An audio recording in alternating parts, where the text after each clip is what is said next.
शर्म आनी चाहिए उन जवान लड़के लड़कियों को जो अपने स्टेटस पे रोज फिल्मी गाने लगाते हैं, क्योंकि बहुत से ऐसे पास्टर है जो खुद ही डीजे पे नाचते हैं, उनकी शादी फंक्शन में डीजे लगते हैं। उनकी चर्च में क्या होगा? यही तो होगा जो पास्टर के अंदर है, वो इम्पार्टेशन होकर उनकी कलीसिया में तो जाएगा ही। सभी मेरे प्रियजनों को ख्रिस्ट यीशु में मेरा जय मसीह एवं नमस्कार। आशा करता हूँ ईश्वर की करुणा और कृपा आपके साथ रही है और आप स्वस्थ और भला चंगा हैं। आज मैं एक विशेष विषय को लेकर आया हूँ जो क्रिश्चियन जगत में बहुत ही प्रचलित है। क्या एक मसीही या क्रिश्चियन को सांसारिक गाना का प्रयोग करना चाहिए? तो आपने एक शॉर्ट वीडियो देखा जिसमें एक यंग पास्टर ने इसकी भर्त्सना की है, अर्थात इसके विषय में उन्होंने मना की है कि हमें ऐसा नहीं करना चाहिए। तो आइए हम वचन से देखते हैं कि वचन क्या कहती है। दूसरा कुरिन्थी 5 अध्याय 14 और 15 पद में देखें, क्योंकि मसीह का प्रेम हमें विवश कर देता है कि इसलिए कि हम यह समझते हैं कि जब एक सब के लिए मरा तो सब मर गए, और वह उस निमित्त सब के लिए मरा कि जो जीवित है वे आगे को अपने लिए न जिए, परंतु उसके लिए जो उनके लिए मरा और फिर जी उठा। तो यहाँ स्पष्ट कहता है कि हम शरीर के अनुसार न जिए, क्योंकि शारीरिक तौर से हम मर चुके हैं, अर्थात सांसारिक बातों के लिए, हर प्रकार की बुराई के लिए, हर प्रकार के दुष्ट कर्मों के लिए, अधार्मिकता के लिए हम मर चुके हैं। परंतु अब हम आत्मा में जिए, जो हमारे लिए मरा उनके लिए जिए, जिसके द्वारा हमारा उद्धार है।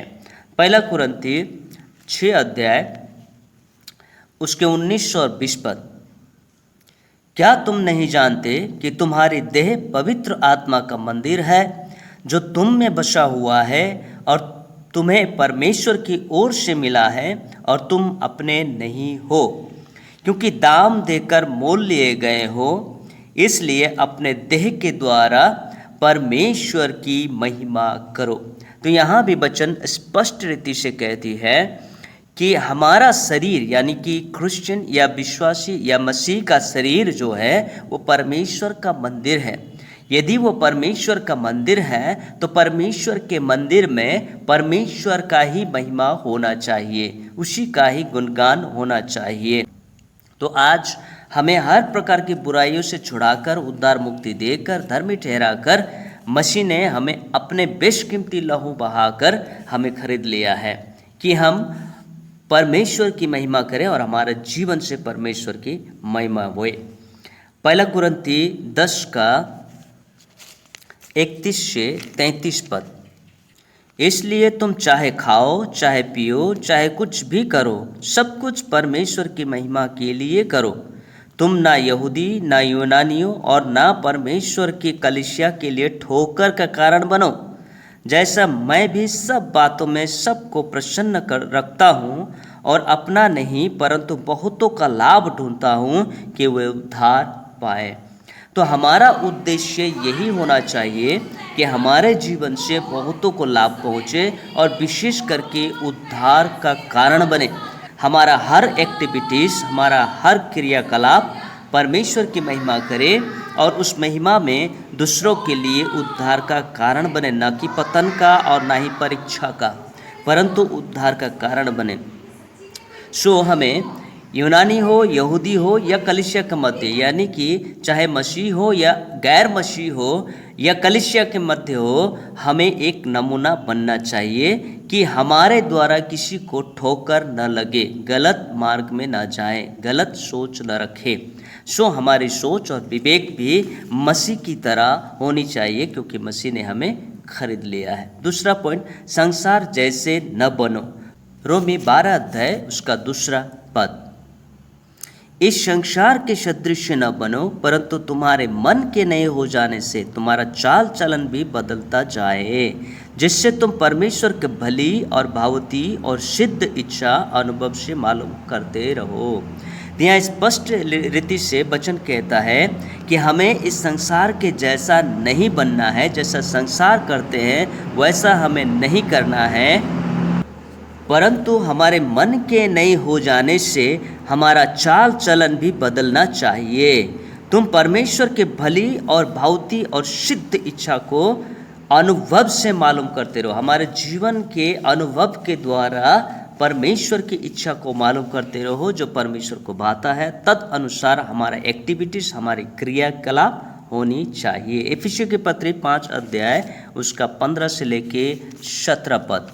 इसलिए ध्यान से देखो कि कैसी चाल चलते हो, निर्बुद्धियों के समान नहीं पर बुद्धिमानों के समान चलो। अवसर को बहुमूल्य समझो क्योंकि दिन बुरे हैं। इस कारण निर्बुद्धि न हो पर ध्यान से समझो कि प्रभु की इच्छा क्या है।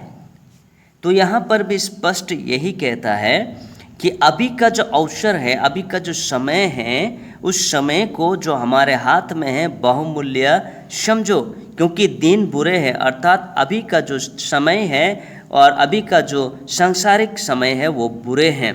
इसलिए हमें निर्बुद्धि नहीं परंतु ध्यान से समझना चाहिए और जानने की कोशिश करना चाहिए कि ईश्वर की इच्छा क्या है। हमेशा ईश्वर हमसे महिमा चाहता है, हर बातों में परमेश्वर की महिमा हो यह ईश्वर चाहता है। तो आइए हम उस शॉर्ट्स वीडियो क्लिप्स को एक बार फिर देखते हैं कि भाई पास्टर यस पुरी हमें क्या संदेश देता है। उनकी कहानी थोड़ी कड़वा है लेकिन सच है और सच को हमें स्वीकार करना चाहिए। धन्यवाद। जय मसीह। नमस्कार।